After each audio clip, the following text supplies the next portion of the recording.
तो एक बार फिर हम लोग जो है पहाड़ में हैं और यहाँ पर विशाल पहाड़ है, जंगल है बहुत बड़ा। और यहाँ इस समय जो है सर्दी का मौसम चल रहा है, सर्दी ठंडी, आज तेज़ हवाएं भी थोड़ा थोड़ा चल रही हैं इसमें। और जो मौसम है वो काफ़ी तापमान में है, तापमान काफ़ी गिरा हुआ है, ठंडी हवाएं हैं जो कि मॉइस्चर हैं। और इसी इसमें जो है सर्दी में अभी हम लोग जंगल पहाड़ में हैं, जहाँ हमको संत महाराज जी मिले हैं। और वो बाल फलाहारी संत हैं। और संत महाराज जो हैं वो अभी हमने आपको दिखाया कि वो कैसे नंगे पांव पहले रहते थे और कई वर्ष तक अन्न न खाने का उनका संकल्प है।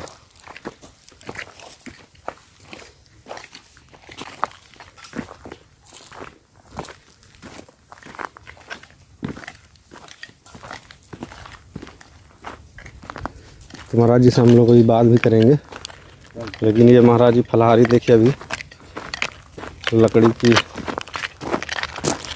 और ये कौन सी लकड़ी है और इसके क्या क्या फ़ायदे हैं, ये सब महाराज जी से आज हम लोग जानेंगे कि इतनी छोटी सी उम्र में उन्होंने इतना आज के अत्याधुनिक समय में जीवन अपना रहे हैं घनघोर जंगल में और पहाड़ों के इतने ऊपर ज़मीन से। देखिए सामने कितने बड़े बड़े पहाड़ हैं, साथ ही साथ एक लाइन से लगे हुए, और ये घोर जंगल है।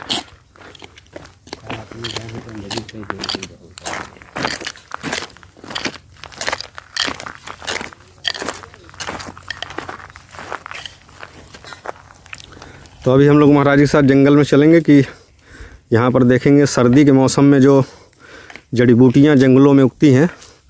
तो महाराज जी काफ़ी वैध रूप से भी जड़ी बूटियों के बारे में ज्ञान रखते हैं। महाराज जी ने छोटी सी उम्र में ये भी एक शक्ति इनको मिली हुई है। तो जंगल में रहते हैं तो बहुत सारी चीज़ें महाराज जी को बहुत सारी अकल्पनीय अच्छी अच्छी, तो आज कुछ हमको वो दिखाने वाले हैं जंगल में।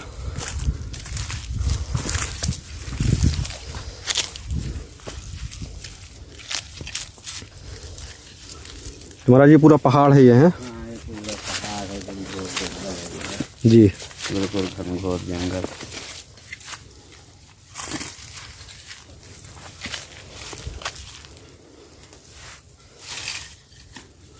तो हमको आपको देखिए जंगल में ये सब एक झाड़ियाँ रूप दिख रही होंगी, लेकिन सच्चाई यही है कि इन्हीं के रस और तत्व में पूरा जीवन का सार छुपा हुआ है, उसकी पूरा स्वास्थ्य विधि।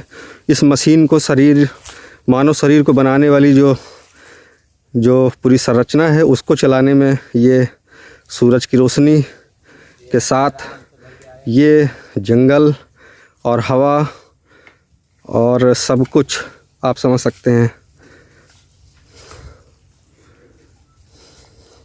तो चलिए इसी जंगल में आगे हम लोग और बढ़ते हैं। महाराज जी ले चल रहे हैं, कह रहे हैं कि अभी कुछ आपको जड़ी बूटियाँ दिखाते हैं, अभी हम लोग देखेंगे।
ये महाराज जी जो बांस उग रहा है ये ऐसे ही?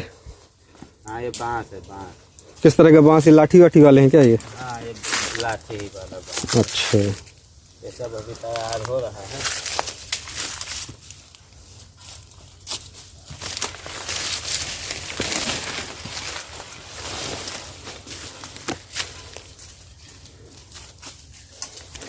ये दाने वाला जी, ये कचौड़ा वाला क्या है ये? चकौड़ा चकौड़ा। चकौड़ा ही कहते इसकी वो बताए थे आप खीर, इसी यही दाने होते हैं? हैं। हाँ ये अलग है, ये जो है तो चकौड़ा का फर है ये। ये जो है तो इस समय पक गया है। ये काफ़ी महत्वपूर्ण है। इस समय जो है तो कम से कम 50 रुपए किलो बाज़ार में भी बिकता है। ये जो है तो दवा खाने में जाता है। अंत में जो है तो बताया गया भैया कि इसके जो है जैसे सिर दर्द करता है, घुटना दर्द करता है, तो इसी का जो है तो गोली बनाई जाती है और इसी का जो है तो सिरप भी बनता है। और इसी का जो है समझ लो बात को कि बढ़िया जो है तो घोल बना करके मालिश करने का तेल भी बनाया जाता है चकौड़ा से। गांठी कितना भी दर्द क्यों न करती हो, लेकिन अगर बड़ा वाला एक छोटा चकौड़ा है, एक बड़ा चकौड़ा होता है तो उसकी पाती जो है तो भैया उसमें जो है तो लगाई जाए, कितना भी दर्द क्यों ना होता हो गांठी में, वो दरे से ठीक हो जाएगा।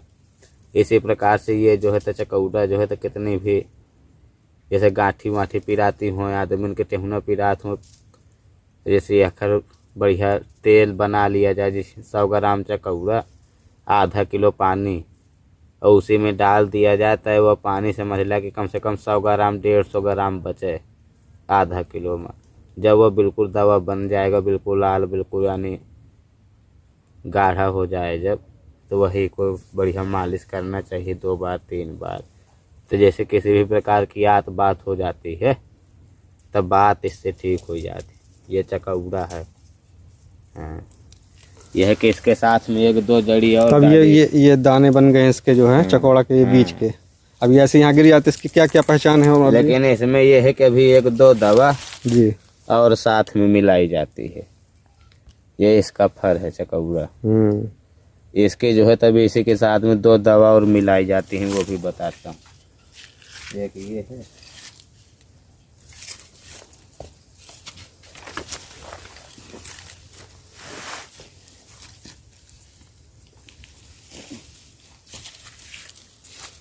इसी में भैया दूधी के जड़ डाल दी जाए इसकी, है ना। चकौड़ा का फर 100 ग्राम और छोटी इतनी जड़ इसकी खोद करके उसी में जो है तो जड़ करीबन 50 ग्राम 100 ग्राम चकौड़ा में।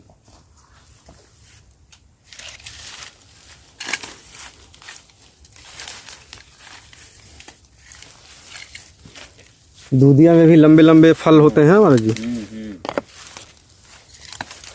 ये करौंदा का पेड़ है। ये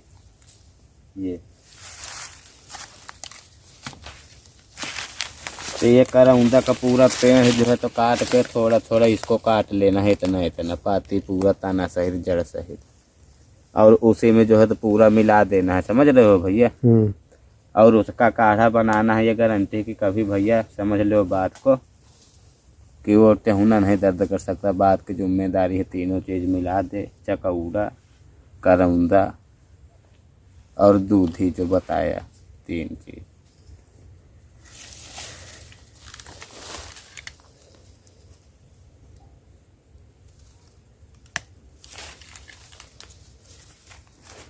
इसी प्रकार से जो है तो टेहुना में बताया ना चाहिए जितना खतरनाक क्यों ना दर्द करता। ठंडी में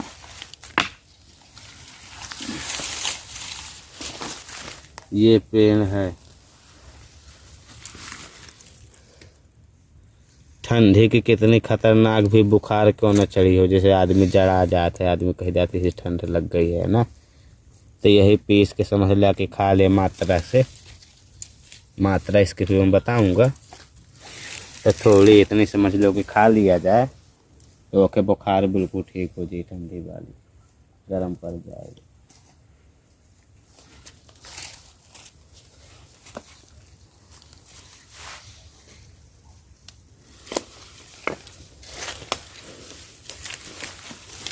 इसी प्रकार से भैया ये सब दवा हैं, लेकिन इनको जो है तो बताया ना कि जैसे किसी को पीसना है तो किसी का काढ़ा बनाना है तो किसी का कुछ करना है।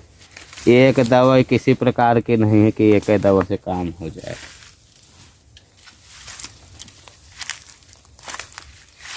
अब जैसे ये पेड़ लगा हुआ है,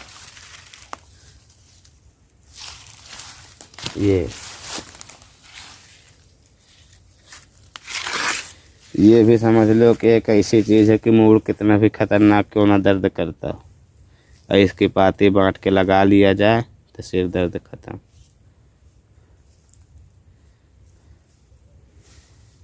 फूल है क्या ये? हाँ ये फूल। तो यही सब घास फूस और यही सब दवा है। बड़े पेड़ जो है किसी न किसी रूप में हर बीमारी के रूप में काम आते हैं। ये जो है भैया, ये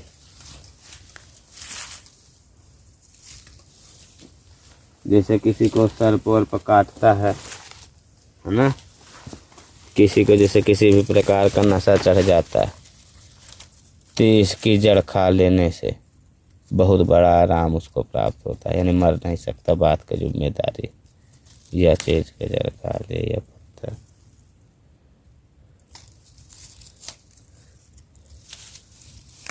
बिल्कुल ये इस प्रकार का है। बढ़िया जो है महाराज जी जो है पूरी जड़ी बूटियों से लोगों की निःशुल्क सेवा करते हैं।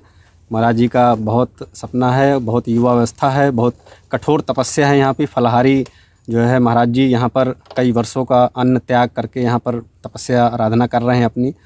और इन्हीं जंगलों में, जैसा कि मैं आपको पहाड़ों में दिखा पा रहा हूँ कि कितना घनघोर जंगल है, ज़मीन से काफ़ी ऊंचाई पर है। और यहाँ पे से एक छोटे से आश्रम में यहाँ महाराज जी काफ़ी वर्षों से अपनी साधना तपस्या कर रहे हैं। और उन्हीं के ज्ञान बल और शक्ति से जो है लगातार उनको जो है कई जो फॉरेस्ट मेडिसिन होती हैं, आयुर्वेदिक वैदिक जड़ी बूटियाँ, उनसे जो है वो निःशुल्क आने वाले भक्तों का, रोगियों का, या जो भी महाराज जी के बारे में जानते हैं कि महाराज जी के पास ऐसी शक्तियाँ हैं, तो वो यहाँ पर आते हैं। महाराज जी उनको निःशुल्क सेवा करते हैं, उनको सुझाव देते हैं, परामर्श देते हैं, प्लस जो है जो भी जड़ी बूटी का उनका जो कुछ अपना पास होता है तो वो भी उनको निःशुल्क दे देते हैं। तो महाराज जी की ऐसी ही एक इंसानियत के लिए, भक्तों के लिए एक बढ़िया सी वो है साधना का एक लोगों से। और फिर इसके बाद फिर महाराज जी ऐसे एकांतवास में, जैसा कि अभी देख पा रहे हैं कि आज का जो दिन है वो एकदम सन्नाटे में है। 2-3 भक्त आए थे, तो जो आश्रम था वहाँ पे उन्होंने अपना पूजा आराधना की, वो वहाँ से चले गए। और बस महाराज जी ऐसे ही, और कुछ जंगल में चरवाहे या बकरी वाले या आदिवासी, इस तरह के कुछ लोग जो है वो आते जाते रहते हैं, उनको जानवर अपना चराते हैं। और ऐसे ही बस सारी सुख सुविधाओं और शहर के महानगरों से की माया जाल और चक्रव्यूह से अलग जो है महाराज जी, हाँ महाराज जी, बढ़िया जो है महाराज जी को आनंद आ रहा है। तो ऐसे ही महाराज जी के दर्शन जो है हम लगातार आपको अपने वीडियो में, चैनल में आपको दिखा पा रहे हैं। और आगे भी उम्मीद करेंगे कि महाराज जी यहाँ पे खूब बढ़िया से लोगों के लिए जो है एक चिकित्सालय, वैद्य चिकित्सालय का एक यहाँ पे निर्माण करें, और उसके माध्यम से जो है और अच्छे तरीके से जो है लोगों तक जो है वो इलाज पहुंच सकें। क्योंकि आजकल जो है जिस तरह से बीमारियां हैं तो वो बहुत सारी लाइलाज नहीं है, डरने घबराने की आवश्यकता नहीं है, बस सही मार्गदर्शन न होने की वजह से ऐसा हो जाता है। तो मैं अपना सुझाव बस दे रहा हूं, क्योंकि महाराज जी के पास जो भी आया है वो कभी निराश नहीं गया है उस तरह से। तो नियम संयम सब कुछ करते हुए महाराज जी यहाँ पर अपना दवाओं का एक चिकित्सालय खोलना चाहते हैं। तो महाराज जी चलते चलते क्या अपना आखिरी संदेश देंगे? बस हमारा संदेश भैया यही है कि जो भी जो है तो किसी को किसी भी प्रकार की तकलीफ है, रोग हो या बाधा हो, जो भी इस जगत जननी के पास भैया आता है तो इधर कुछ लगता नहीं है। मैया जो है तो सभी का कष्ट भैया निवारण करती है, इसमें किसी भी प्रकार का संशय नहीं है। आज तक हम इधर देखें कि हजारों आदमियों को जो है तो हम स्वयं भैया बाधा वालों को, अच्छे अच्छे भूत प्रेत, अच्छे जो है तो कई आदमी का लकवा मारे था, कई आदमी को जो मिर्गी आती थी। इसी प्रकार से हम जो है तो बहुत आदमी, हम क्यों ठीक किए, मैं ये परमात्मा जो है तो कई लोगों को, हजारों आदमी इधर से आज तक ठीक हुए, ऐसी बात नहीं, सब आते जाते हैं। किसी को भी किसी भी प्रकार की तकलीफ हो भैया तो इधर आएगा, बताएगा, यह बात की गारंटी है कि जो है तो सब प्रकार के जो है तो उसको दवा दी जाएगी। ये नहीं किसी भी प्रकार का उसको जिसको मर्ज होगा जब इधर आएगा जगत जननी के पास तो सब प्रकार की उसको दवा परमात्मा प्राप्त करेगी, इसमें किसी भी प्रकार का संशय नहीं। इसीलिए भैया सभी से कहा जाता है कि किसी को भी किसी भी प्रकार का कष्ट है, आदमी देश विदेश जाता है, इधर उधर जाता है, तो जो इधर पास में ही जगत जननी मैया के पास आएगा तो भैया उनका मैया जो है तो सभी प्रकार का कष्ट निवारण करेगी, इसमें किसी प्रकार का संशय नहीं है। इसलिए आप भैया सभी लोग आने का कष्ट करें मैया के पास, भैया अपना अपना कष्ट जो है तो निवारण करें। जय सीताराम, जय श्री राधे, जय माता की भैया। बोलिए वीर गढ़वाली मैया की जय हो।